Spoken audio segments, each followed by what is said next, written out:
don't romanticize the equipment. In fact, I find like when I meet photographers, cinematographers, filmmakers, and they want to talk about the gear, it's like talking to John Mayer about what guitar he likes to use. I want to know about your music. Like, how do you come up with those sounds? Like, how do you come up with your lyrics? Like, how do you do what you do? So like when people want to talk about gear, I think it's like an insult. What camera Casey Neistat uses? Whatever I have in my hand. So it's like whatever cell phone I'm using at the time is a camera that I'll use. GoPro is like rock solid. Insta360 lets me do like tricks and people think I have like a crew with me, but it's just like a little $200 camera. Whatever's at arm's length is my favorite camera in that moment.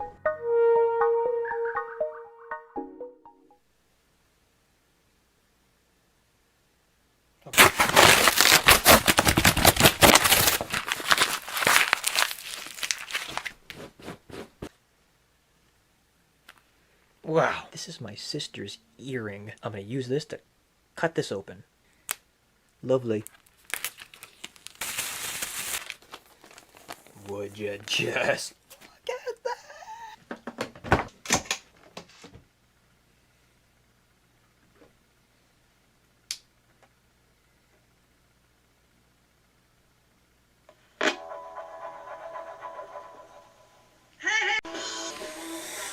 Okay, I really hope that doesn't get me copyright strike. So I'm gonna try something different. I want to try something different. I really wanted to make a video, and the words that Casey Neistat... So I wanted to... Oh my gosh, Gabe, come on. So I wanted to try something different.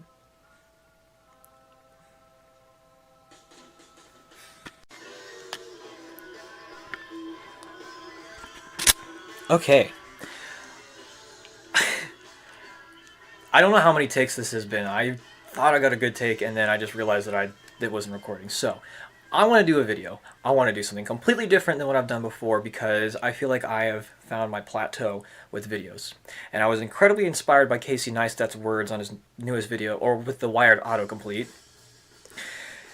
As well as being reminded about the fact that when he makes a video, his editing is what discovers the story. He doesn't think about the story until he's edited. And so with that being said, I just wanted to get my camera out and film. It's just like with Neistat, get whatever camera I can and film. So that's what I'm going to do. I'm going to film, I'm going to talk to the camera, which I'm not comfortable doing anymore because I feel like I'll just ramble, and we're going to see how it goes. So maybe I'll finally get a take. We'll see. Let's do this. Yeah.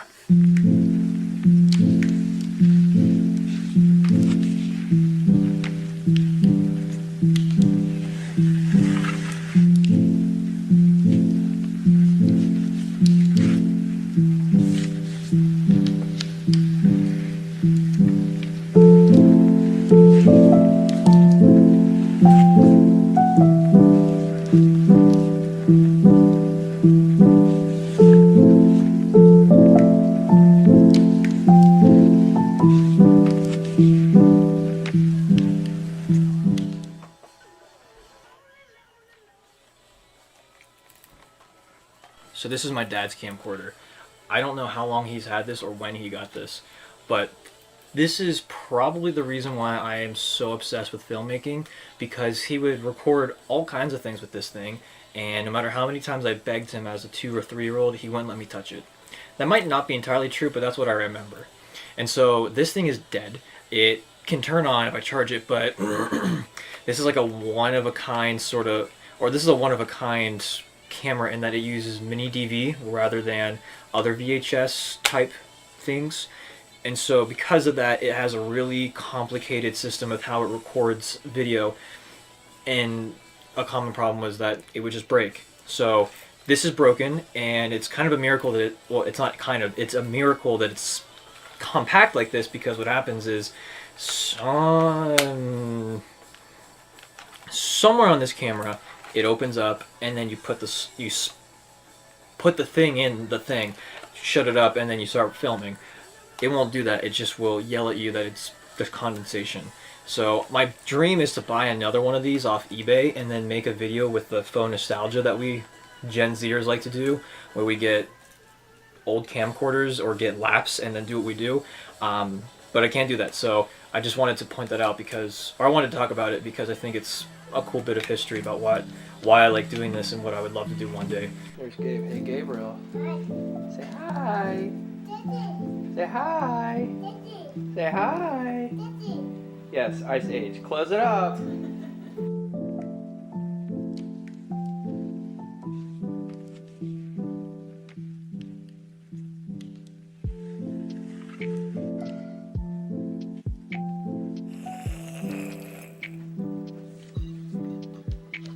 Gabriel, can you say Deuteronomy? Deuteronomy.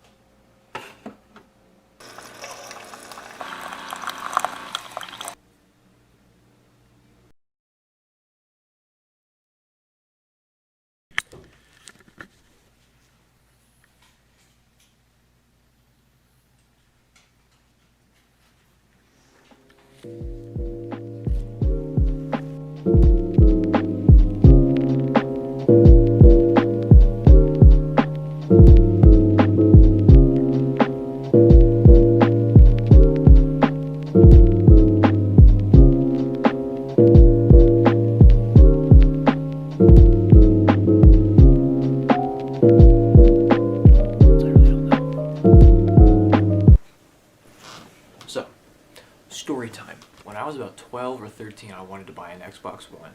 Quick poll, PS4 or Xbox One? Xbox One. Wallowitz? Both great. Bernadette? I like the Wii. Issue with that was about a year ago, before that, I also bought an Xbox 360. And I accumulated all of my games and I was playing the heck out of it. So I was still this young, naive little guy that saw the new thing was out, new games were coming out for that. I wanted that, my friends were getting that, Dad let me save up my money for that, and he said no. And so naturally I was pretty irritated about that. And when I look back at that now, as I'm about to play on the Series SX, the next generation after the one that I was supposed to get my hands on if I was allowed to save my money for it, I can't help but be so appreciative of the fact that I was not allowed to get an Xbox One. Not because I would have gotten an Xbox Series X instead, but because it just didn't matter. When I think back to those times I did play games, which those memories are few and far between because they're freaking video games. They're very precious memories to me, and they're very valuable memories, and I feel like had I gotten an Xbox One, I probably would have just been compressed in disappointment because my friends started doing the thing where, oh, Call of Duty's partnering with PlayStation, so a bunch of guys got PlayStation 4s. Or, you know what, I just want to keep playing on my 360, so they kept playing on their 360s. And so I felt like, had I not stayed on that one platform that all my friends and I started on together, I probably would have been really upset and disappointed by like the tension of what do I do? I just spent all my money on this one thing, but everyone's here or there or backward on the thing that I just got rid of. Anyways, I look back and I'm so incredibly grateful that I was not allowed to give in and spend somewhere of about $500 to $600 on a console and extra controllers and new games that I didn't have on that console. Because the truth was I had a blast on the 360 all the times I did have, or when I did play. So yeah.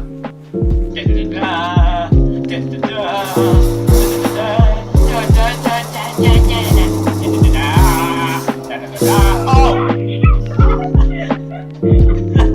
We're like... They're everywhere! Frag out! We all frag. Drive this. The Bugatti. The Bugatti Veyron. Alright, get a good look at it. Looks pretty sick. Oh my gosh, I have to know! Oh crap! Oh no! I don't know what to do! I don't know what to do with this!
So what was the point of this video?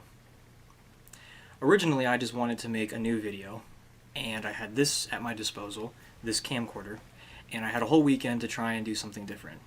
What ended up happening was about 2 weeks of filming, getting some time lapses of the campus, getting goofy little clips of friends, and realizing how much I needed to appreciate what I had, such as, again, this little camera right here. Because I keep looking at all these other fancy cameras, all these other fancy gears. I keep thinking about what could I do better. If only I had this, I would do better. Or if I had this education, I had that education, and oh my goodness, it just boggled me down.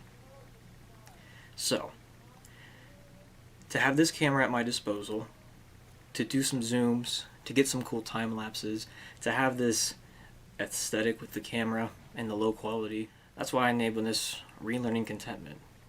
Because I don't think I've necessarily been discontent with most of my life. The videos of the campus are because of how much I love this campus, but to re-explore life through the lens of this camera rather than my iPhone, it was refreshing and it was fun. So with that, in all things, I can learn to be content. And with that, we'll stop the video here.